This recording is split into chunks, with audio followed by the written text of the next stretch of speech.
गोद में भर लिया, रोने लगे। और उन्हीं के पीछे खड़े हैं बृहस्पति के परम प्रिय शिष्य, मेरे गोविंद के सखा, यदुवंशियों के महामंत्री उद्धव जी। आज उद्धव महाराज हिलकियां भर भर के रो रहे हैं। मैं कितना बड़ा भाग्यवान हूं, ऐसे करुणा के सागर को, जिन्हें अपने भक्त का स्वयं चरण पखारते हुए देख रहा हूं। सेनापति पीछे खड़ा है, वाह रे गोविंद, ऐसे फटेहाल ब्राह्मण का इतना बड़ा स्वागत। सुखदेव जी कहते हैं, राजन, सुदामा जी भी बहुत रोए कृष्ण की करुणा को देख करके। सुदामा जी महाराज बहुत रो रहे हैं। यद्यपि ये बहुत संकोची ब्राह्मण हैं, सोच भी रहे हैं, रो भी रहे हैं, लेकिन ये अपनी अश्रुओं को ऐसे पी गया, ऐसे पी गया।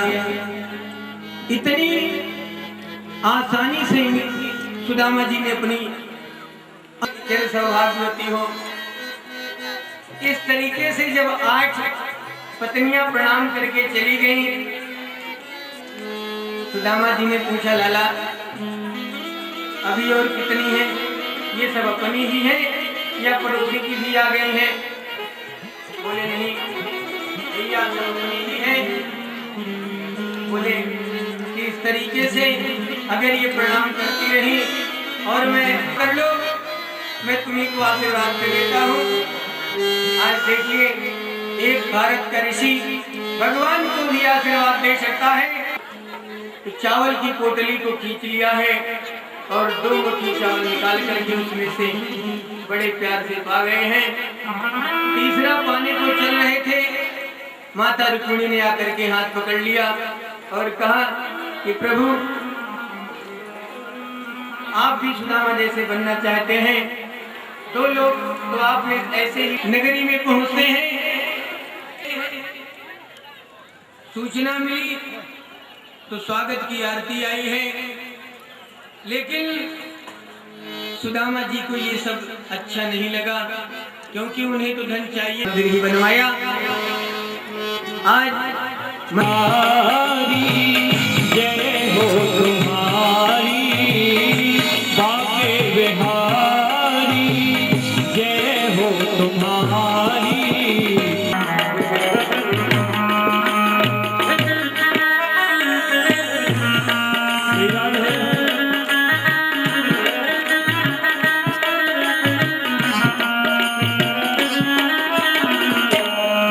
कुछ ऐसा इंतजाम हो जाए, कुछ ऐसा इंतजाम हो जाए, इंतजाम हो जाए, राधा नाम हो जाए, इंतजाम हो जाए, राधा नाम हो जाए, इंतजाम हो जाए, राधा नाम हो जाए, इंतजाम हो जाए, राधा नाम हो जाए। कुछ ऐसा इंतजाम हो जाए, कुछ ऐसा श्री राधे, श्री राधे, श्री राधे, श्री राधे, श्री राधे।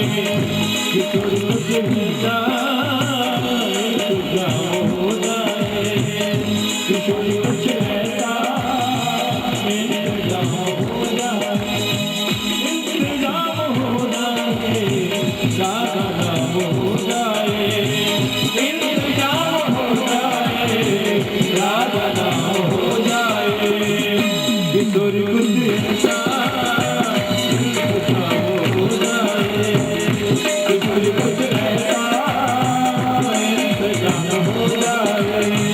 जय जय श्री राधे। मैं तो आई रे वृंदावन धाम, मैं तो आई रे वृंदावन धाम, किशोरी तेरे चरणन में। मैं तो आई रे वृंदावन धाम, किशोरी तेरे चरणन में। मैं तो आई वृंदावन धाम, किशोरी तेरे चरणन में। किशोरी तेरे चरणन में, कुसुमा तेरे चरणन में, किशोरी तेरे चरणन में, किशोरी तेरे चरणन में। मैं तो आई रे वृंदावन धाम, किशोरी तेरे चरणन में। मैं तो आई रे वृंदावन धाम, किशोरी तेरे चरणन में।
यहाँ पर भरती पानी, यहाँ पर भरती पानी, यहाँ पर भरती पानी, द्वार खड़े चारों धाम, किशोरी तेरे चरणन में, किशोरी तेरे चरणन में। आई वृंदावन धाम, किशोरी तेरे चरणन में, आई वृंदावन धाम, किशोरी तेरे चरणन में।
आपके मन में अहंकार नहीं आएगा, कोई भी परेशानी नहीं डालेगा। लेकिन सुदामा जी महाराज आज महल को छोड़ दिए हैं। महारानी जी अकेले रह गई घर पे, दास दासियां रह गई, वो तो जा करके कुटी बना करके ही रहे। और भगवान का चिंतन किए। कहते हैं सुखदेव जी कि राजन, जो लोग सुदामा जी के इस प्रसंग को सुनते हैं उनके अंदर भगवान की भक्ति जागृत होती है, वे व्यक्ति कर्म के बंधन से छूट जाते हैं। द्वारिकाधीश के पास कोई कमी नहीं है, सोने की द्वारिका है। आज यज्ञ हो रहा है, इंद्रप्रस्थ पधारे हैं सभी ब्रजवासी। 100 वर्ष बाद ऐसी यज्ञ रचाई गई है। सारी गोपियां, ब्रज की जितने गोप सभाएं हैं, किशोरी राधा रानी जी भी पधारी हैं। आज रुक्मिणी मैया गई है राधा रानी का दर्शन करने और राधा रानी के लिए दूध लेकर के गई है, गरम दूध लेके गई है। और गोविंद अपने बालकों को, मैंने कहा था, समय समय पर अच्छी शिक्षा देते हैं, लेकिन उन गोपालों को जब शिक्षा दे ही रहे थे, अर्जुन के मन में जरा सा अहंकार आ गया तो ब्राह्मण के पुत्रों को भी ना बचा सके। ब्राह्मण परिवार रहता था, बार बार उसके पुत्र खत्म हो जाते थे। अर्जुन, सुखदेव जी, परीक्षित कि आज वही 7वां दिन है और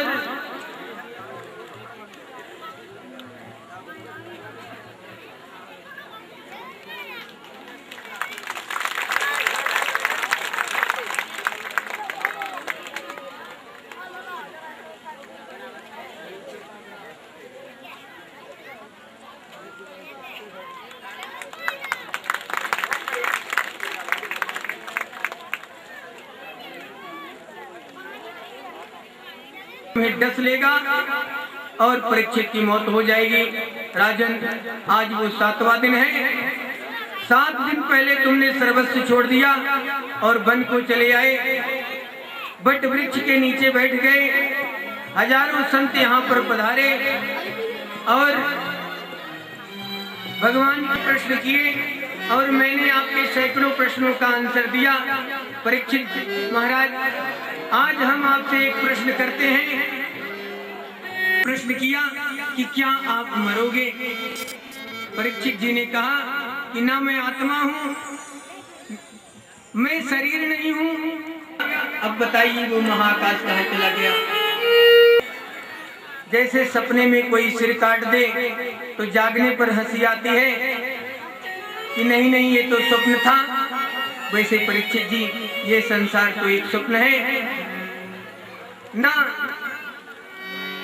आत्मा कभी मरती है, न कभी इसे कोई मार सकता है। इतनी सुंदर कथा सुनकर के परीक्षित जी महाराज बड़े गदगद हो गए हैं और राजन परीक्षित को मुक्ति मिल गई।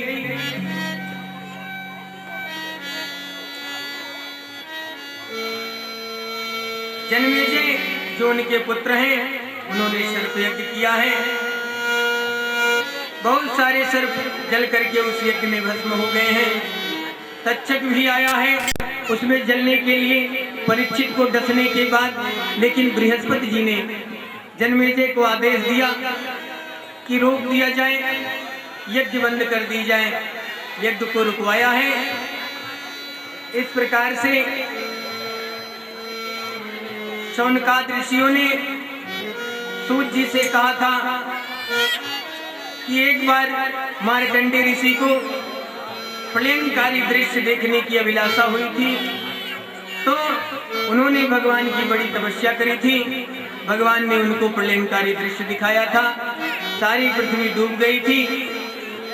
मार्कंडेय जी पानी में ऊपर नीचे इधर उधर भटक रहे थे और भगवान की भक्ति, भोलेनाथ की भक्ति का वरदान देकर के प्रभु अंतर ध्यान हो गए। भगवान भोलेनाथ भक्ति प्रदान किए थे। भागवत की कथा जो हम सुन रहे थे, इसमें 10 लक्षण हैं। सर्ग, विसर्ग, अस्थान, पोषण, उत्ति, मनवंतर कथा, ईशानु कथा, निरोध, मुक्ति और आश्रय। भगवान बताते हैं गानाम यथार गंगा देवानाम यच्युतो यथा वैष्णवानाम यथा शंभु पुराणानाम इदं तथा। बहने वालों में जैसे गंगा